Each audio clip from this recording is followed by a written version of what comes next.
नमस्कार। आज हम एक ऐसी कहानी पर बात करने वाले हैं जो सिर्फ इतिहास या महाकाव्य का हिस्सा नहीं है, बल्कि एक ऐसा हाई स्टेक्स इमोशनल ड्रामा है जिसने एक ही पल में पूरे साम्राज्य की नींव हिलाकर रख दी थी। आज हम राम के वनवास का गहराई से विश्लेषण करेंगे। ये कोई आम किस्सा नहीं है, ये गहरी भावनाओं, अकल्पनीय बलिदान और सबसे बढ़कर कर्तव्य की कहानी है। तो चलिए इस महाघटना के हर पहलू को बारीकी से समझते हैं। तो चलिए इसमें थोड़ा गहराई से उतरते हैं। जरा अयोध्या नगरी के उस माहौल की कल्पना करते हैं। हर तरफ शानदार सजावट, गूंजता हुआ संगीत और सड़कों पर एक विशाल उत्सव चल रहा था। वजह बिल्कुल साफ थी। राजा दशरथ अपने सबसे बड़े और सबसे योग्य पुत्र राम को अयोध्या का अगला राजा बनाने की तैयारी कर रहे थे। राम सिर्फ एक राजकुमार नहीं थे, वो पूरी जनता की आंखों के तारे थे।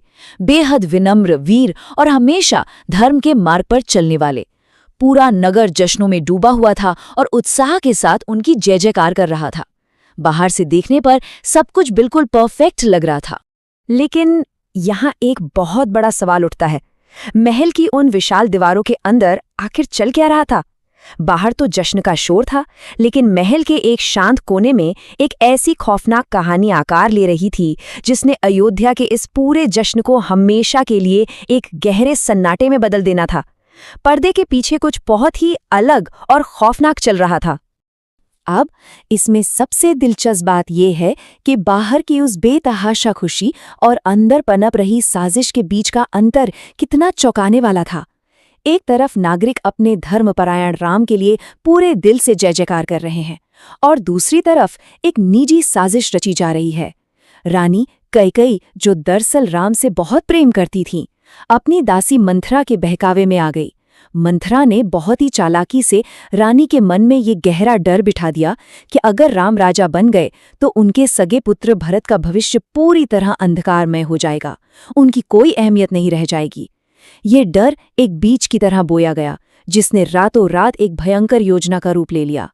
अगर हम घटनाओं का क्रम देखें तो सच में हैरानी होती है कि कैसे कुछ ही घंटों के अंदर हालात पूरी तरह पलट गए।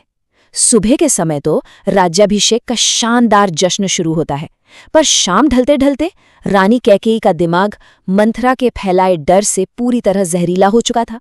और फिर रात के अंधेरे में अचानक एक पुराना भूला हुआ वादा याद किया जाता है जो राजा दशरथ ने कभी अतीत में किया था।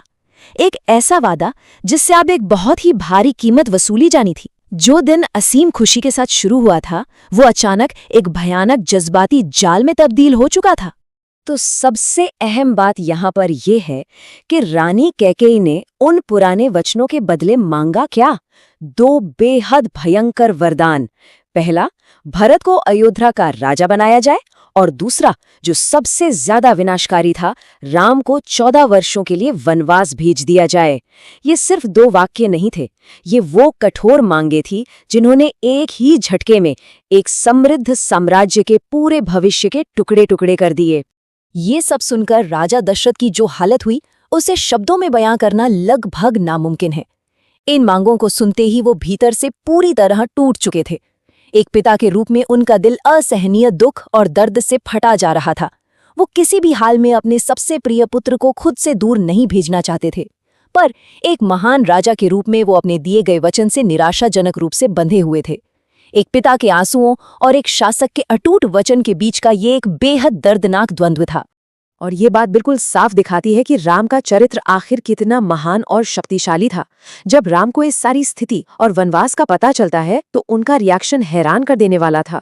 उन्होंने बिना किसी विरोध, बिना किसी शिकायत के इसे स्वीकार कर लिया। न चेहरे पर कोई गुस्सा, न आंखों में दुख। जब पूरा राजमहल घबराहट, आंसू और अराजकता में डूबा था, राम के भीतर सिर्फ अपना कर्तव्य निभाने की एक अटूट, अडिग शांति थी। इस भयंकर उथल पुथल के बीच उनकी ये गहरी शांति ही उन्हें सच में महान बनाती है। राम की इसी शांति और अटल निश्चय ने उनके अपनों को भी गहरे तक प्रेरित किया। सीता जी ने बिना एक पल की भी झिझक के कहा, जहां आप होंगे वहीं मैं रहूंगी। ये छोटा सा वाक्य इस पूरे तूफान में एक बहुत बड़े इमोशनल एंकर यानी भावनात्मक आधार का काम करता है। ये उस गहरी वफादारी और निस्वार्थ प्रेम को दर्शाता है जो राजमहल की किसी भी सुख सुविधा से कहीं ज्यादा कीमती था। और बात सिर्फ सीता जी की नहीं थी, छोटे भाई लक्ष्मण का समर्पण भी बिल्कुल बेमिसाल था। उनका ये छोटा पर बेहद ताकतवर संकल्प गूंज उठा, मैं भी आपके साथ चलूंगा। ये बिल्कुल शीशे की तरह साफ करता है कि कैसे राम की उस शांति और अपने कर्तव्य के प्रति अटूट समर्पण ने परिवार में ऐसी गहरी श्रद्धा पैदा कर दी थी कि वे बिना कोई सवाल किए सारा राजसी सुख छोड़कर भयंकर वन की कठिनाइयों में जाने को तैयार हो गए। और फिर बिना किसी देरी के वे तीनों वन के लिए निकल पड़े।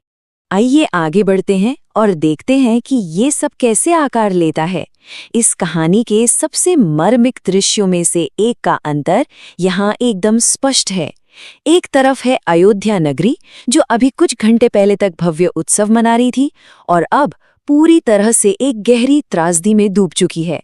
जनता रो रही है, विलाप कर रही है, हर कोई हताश होकर रथ के पीछे भागते हुए उन्हें रोकने की कोशिश कर रहा है। और दूसरी तरफ ठीक इसके विपरीत वो वन का सुनसान अकेला रास्ता, जहां राम, सीता और लक्ष्मण के साथ बस आगे बढ़ रहे हैं, बिना एक बार भी पीछे मुड़कर देखे। पीछे छूटती दुनिया का रोना धोना भी उन्हें उनके कर्तव्य पथ से 1 इंच भी नहीं हिला सका। इस पूरी नाटकीय घटना के बिल्कुल केंद्र में जो सिद्धांत मजबूती से खड़ा है वो है धर्म, यानी कर्तव्य और सत्य का पालन। राम ये बहुत अच्छी तरह जानते थे कि एक सच्चा लीडर वही होता है जो अपनी जिम्मेदारियों को अपने निजी सुख या दुख से हमेशा ऊपर रखता है। चाहे सामने कितनी भी बड़ी कठिनाइयां क्यों न आए, सच का दृढ़ता से साथ देना और अपनी आंतरिक शांति बनाए रखना ही असली नेतृत्व है। राम ने यही सिखाया कि जीवन में चाहे कैसा भी तूफान आए, धर्म का मार्ग कभी नहीं छोड़ना चाहिए। जैसे जैसे हम इस विश्लेषण के अंत तक आते हैं, एक बहुत ही गहरा और विचारणीय सवाल पीछे छूट जाता है। जब जिंदगी के निजी तूफान सब कुछ उखाड़ फेंकते हैं, जब पल भर में सारा सुख चैन छिन जाता है, तो कोई भी इंसान ऐसी अटूट और अडिग आंतरिक शांति कैसे बनाए रख सकता है? राम का वनवास सिर्फ एक जंगल की यात्रा नहीं थी, ये इस बात का प्रमाण था कि कर्तव्य और सत्य के प्रति पूरी तरह समर्पित होने से ही इंसान को सच्ची और स्थायी शांति मिलती है। ये एक ऐसा ताकतवर विचार है जो हमेशा हमारे साथ रहेगा। आज के इस एक्सप्लेनर में बस इतना ही, फिर मिलेंगे एक नए विषय और नए विश्लेषण के साथ।